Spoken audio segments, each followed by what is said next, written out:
गांव की कहानी। अध्याय 1। अजीब नक्शा। 12 साल का अर्जुन एक जिज्ञासु और होशियार लड़का था। उसे पुरानी किताबें पढ़ना, रहस्यमयी कहानियां सुनना और नए स्थानों की खोज करना बहुत पसंद था। गर्मियों की छुट्टियों में वह अपने नाना नानी के गांव बिरवा गया था। बिरवा एक शांत, हरियाली से भरा हुआ गांव था जहां हर गली एक नई कहानी कहती थी। एक दिन बारिश के दौरान जब बाहर खेलना मुमकिन नहीं था, अर्जुन घर की पुरानी अलमारी में कुछ तलाशने लगा।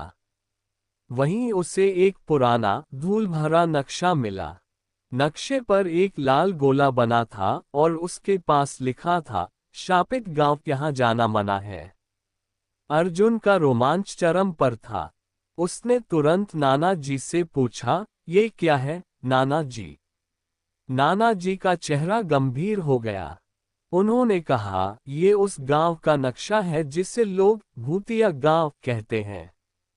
बरसों पहले वहां कुछ ऐसा हुआ था कि पूरा गांव वीरान हो गया। तब से कोई उधर नहीं जाता। क्यों? क्या हुआ था वहां? अर्जुन ने पूछा। नाना जी ने गहरी सांस ली और बोले, ये बहुत पुरानी बात है, लेकिन मैं नहीं चाहता कि तुम उस ओर जाओ। पर अर्जुन की जिज्ञासा और बढ़ गई। अध्याय 2। रहस्यमयी यात्रा।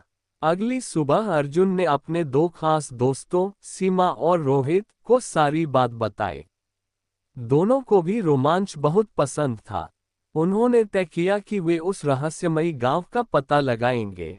साथ में उनका प्यारा और समझदार कुत्ता छुटकू भी था, जो हर खतरे को भांप लेता था। नक्शा लेकर वे चारों सुबह सुबह निकल पड़े।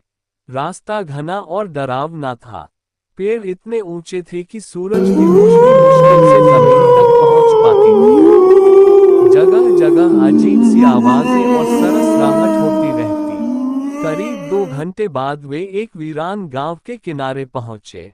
टूटी फूटी झोपड़ियां, जले हुए पेड़ और चारों ओर सन्नाटा। ये ही था वो शापित गांव। अध्याय 3। दरवाजा जो खुद खुला। गांव के भीतर कदम रखते ही सबको एक अजीब ठंडक का एहसास हुआ। हवा में कुछ अलग था। वे धीरे धीरे गांव में घूमने लगे। हर घर वीरान था, पर एक घर सबसे अलग दिख रहा था।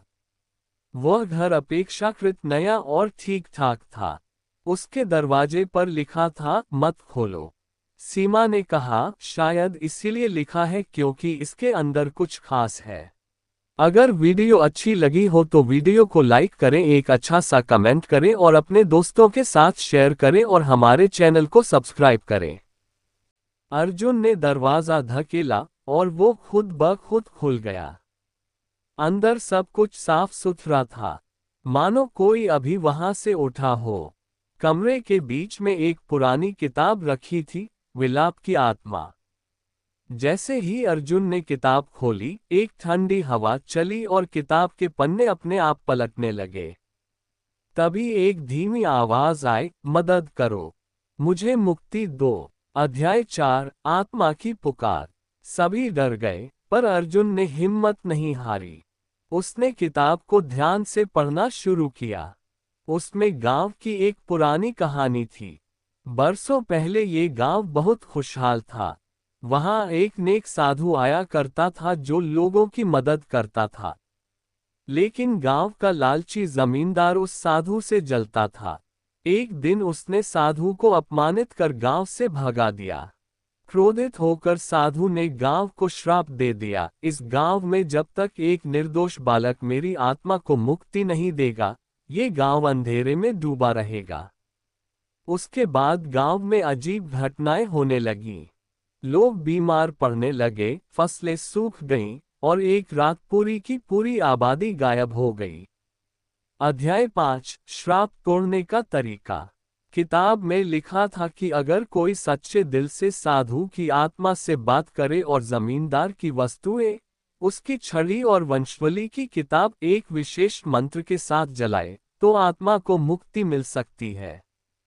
अर्जुन और दोस्तों ने तय किया कि वे ये काम करेंगे।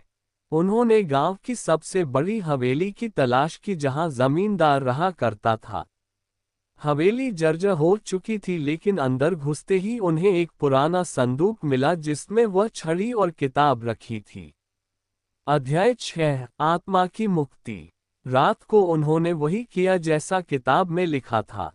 गांव के बीच पुराने नीम के पेड़ के नीचे उन्होंने मंत्र पढ़ा और जमींदार की वस्तुएं अग्नि में समर्पित की। अचानक आकाश में तेज रोशनी हुई और एक शांत, उज्ज्वल चेहरा प्रकट हुआ। तुम तीनों ने मेरी आत्मा को मुक्ति दी, उस चेहरे ने कहा। अब ये गांव फिर से जीवित होगा। अगली सुबह गांव में चमत्कार हो गया। जो वीरानता थी वो हरियाली में बदल गई।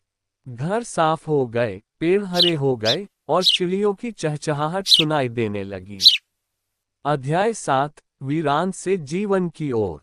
जब बच्चे वापस बिरवा गांव लौटे, नाना जी मुस्कुराए। उन्होंने सब कुछ समझ लिया था।